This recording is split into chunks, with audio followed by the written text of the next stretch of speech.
আমার সকল প্রিয় ছাত্রছাত্রীকে জানাই আমার চ্যানেলের তরফ থেকে স্বাগতম। স্টুডেন্ট দেখো, আজকে আলোচনা করছি তোমরা যারা রয়েছো থার্ড সেমিস্টারের স্টুডেন্ট, তোমরা যারা রয়েছো নিপ সিলেবাসের, ঠিক আছে, নিপ থার্ড সেমিস্টার যাদের রয়েছে সেক বেঙ্গলি।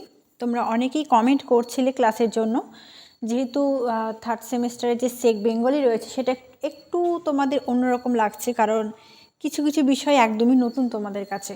তো তার জন্য আমি সেক বেঙ্গলি ক্লাসটা আমি প্রত্যেক দিন একটা করে নিয়ে আসবো তোমাদের সুবিধার্থে। আগামীকাল একটি ভিডিও পেয়েছো, আশা করছি ভিডিওটি ভালো লেগেছে। তো সেদিন আলোচনা করেছি প্রবন্ধ কাকে বলে, এর যে কিছু অংশ আমি তুলে ধরেছি।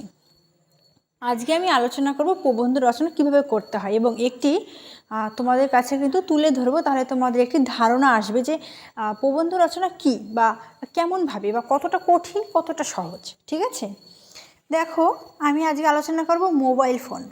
ঠিক আছে, প্রবন্ধ রচনা করব মোবাইল ফোন। দেখো, প্রবন্ধ রচনা যে কোনো আসুক, তোমার কিন্তু তিনটা সূত্র, অর্থাৎ তোমার প্রবন্ধ রচনার ক্ষেত্রে তিনটে জিনিস কিন্তু তোমার মাথায় রাখতে হবে। এক, যে কোনো বিষয়ে প্রবন্ধ রচনা আসুক, তোমাকে একটি ভূমিকা অংশ করতে হবে। তারপর ভূমিকার পরে তোমার যে মূল বিষয়বস্তু সেটা কিন্তু আসবে, অর্থাৎ সেখানে তোমার যাকে বলে একটা সারাংশ মতো সেই বিষয়কে অবলম্বন করে লেখা, আর লাস্টে একটি আসবে তোমাদের উপসংহার। ঠিক আছে, এই তিনটে জিনিস মাথায় রাখতে হবে, তাহলে যে কোনো বিষয়ে প্রবন্ধ রচনা করতে পারবে, এবং তোমাদের কিন্তু একটা টপিক ওয়াইজ, ঠিক আছে, সূত্র অনুসারে খুব সুন্দর করে এভাবে তোমরা এই প্রবন্ধ রচনাটা শিখতে পারবে। তো আলোচনা করছি মোবাইল ফোন। ঠিক আছে, দেখো এবার আমরা মোবাইল ফোনের ভূমিকাতে কী লিখব। বিজ্ঞানের যে কটি বিস্ময়কর আবিষ্কার আজকের মানব সভ্যতাকে আরও আধুনিক ও আরও সমৃদ্ধ করে তুলেছে মোবাইল ফোন সেগুলির অন্যতম। মোবাইল ফোন আধুনিক গতিশীল পৃথিবীর অপরিহার্য অঙ্গ, জীবনের দূত, চলমানতার সঙ্গে মানানসই এক অতি আবশ্যিক উপকরণ। ঠিক আছে, তো এখানে যদি অন্য বিষয় থাকতো, যেমন যদি আসতো যে বিদ্যুৎ, তাহলে আমরা কি লিখতাম? বিদ্যুৎ আধুনিক সভ্যতার আলাদিনের সেই আশ্চর্য প্রদীপ, যার ছোঁয়ায় অসম্ভব সম্ভব হয়ে উঠেছে। আদিমতার অন্ধকার কাটিয়ে মানব সভ্যতা প্রবেশ করেছে অগতির আলোকিত যাজপথে। ঠিক আছে, তারপরে এখানে যদি থাকতো যে পরিবেশ দূষণ, তাহলে আমরা কি লিখতাম? পরিবেশ দূষণ ও প্রতিকার। তাহলে আমরা এখানে লিখতে পারতাম যে 21 শতকের পৃথিবী যে বিপদের সঙ্গে সহবাস করে প্রতিদিন সর্বনাশী প্রহর গুনছে, তার নাম পরিবেশ দূষণ। এইভাবে তার একটি ভালো মন্দ জিনিস শর্টকাটে লেখা, এটা ভূমিকাতে আমরা লিখব। তারপরে দেখো, তারপর মূল বিষয়বস্তু। ঠিক আছে, তো এই মোবাইল ফোনের ইতিহাস, এর ভালো মন্দ খারাপ সবটা আমরা এখানে তুলে ধরবো, তারপর একটা উপসংহার দিয়ে আমাদের প্রবন্ধ রচনা শেষ। ঠিক আছে, তো আলোচনা করছি মোবাইল ফোনের ইতিহাস। 1946 সালে আমেরিকার যে মোবাইল টেলিফোন ব্যবস্থা চালু হয়েছিল তাকে মোবাইল ফোনের আদিরূপ বলা হয়। Bell system mobile telephone service নামে প্রচলিত এই সংযোগ ব্যবস্থা ব্যয়বহুল হওয়ায় বিশেষ জনপ্রিয় হয়নি। এরপর কয়েকটি ধাপ পেরিয়ে 1973 সালে ডক্টর মার্টিন কুপার আধুনিক মোবাইল ফোনকে পৃথিবীর মানুষের কাছে হাজির করেন। সেই আদি মোবাইলটির ওজন ছিল 2 কিলোগ্রাম। 1979 সালে জাপান প্রথম বাণিজ্যিকভাবে সেলুলার নেটওয়ার্ক ব্যবস্থা চালু করেন। 1919 সালে সমগ্র পৃথিবীতে 1,24,00,000 মানুষ মোবাইল ব্যবহার করতেন, কিন্তু অতি দ্রুত এর জনপ্রিয়তা বৃদ্ধি পাওয়ায় 2010 সালে বিশ্বজুড়ে মোবাইল ব্যবহারকারীর সংখ্যা দাঁড়ায় 46 কোটি। ভারতে 1995 সালে মোবাইল ফোনের পরিষেবা বাণিজ্যিকভাবে শুরু হয়। 2014 সালে মোবাইল ব্যবহারকারীর সংখ্যা হয়েছে, দেখো, 4.55 বিলিয়ন। ভারতের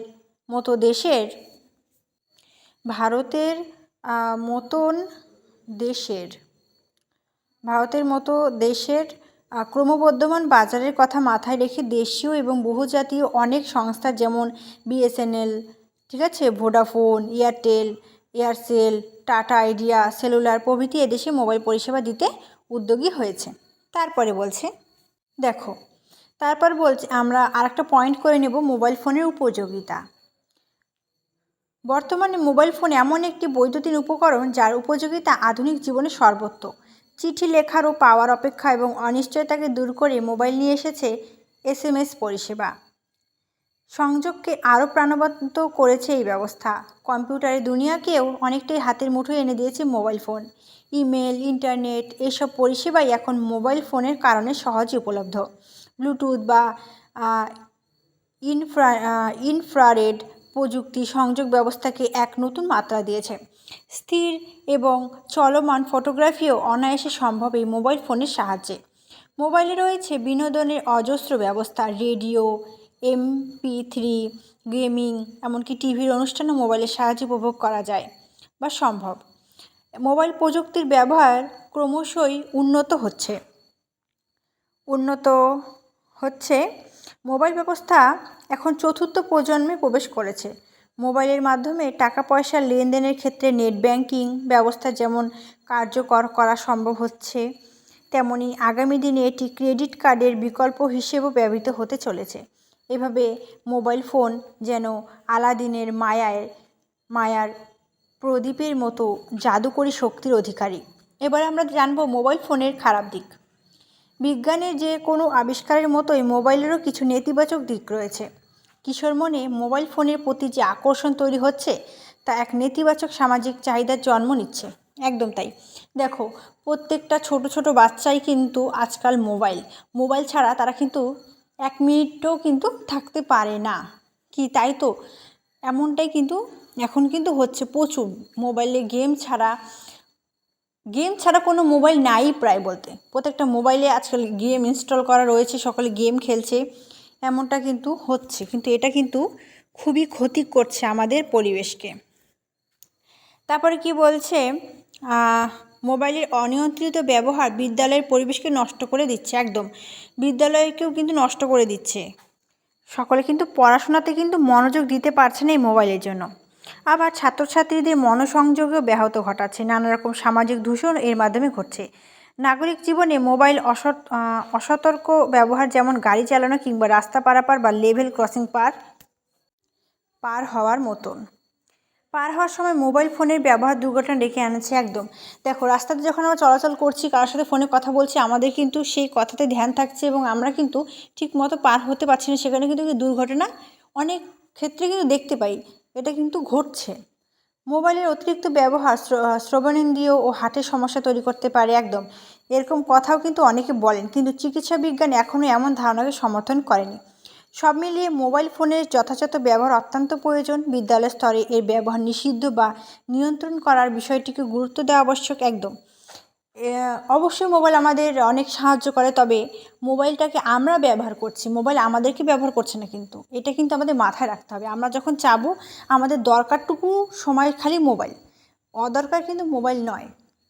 এবার উপসংহারে আমরা একটা বলতে পারি যে বিজ্ঞানের যে কোনো যুগান্তকারী আবিষ্কারের মতোই মোবাইলের সার্থকতা নির্ভর করছে তার ব্যবহারের উপর। একদম, মোবাইল যে ভালো, মোবাইলটা কি খারাপ নাকি ভালো, সেটা কিন্তু যে ব্যবহার করছে তার উপর নির্ভর করছে, সে কীভাবে নিচ্ছে সেই বিষয়টাকে। ঠিক আছে, তারপর এখানে বলছে যে নাগরিক সচেতনতা এই আধুনিক উপকরণটির প্রয়োগকেই তাই সার্থক করে তুলতে পারে।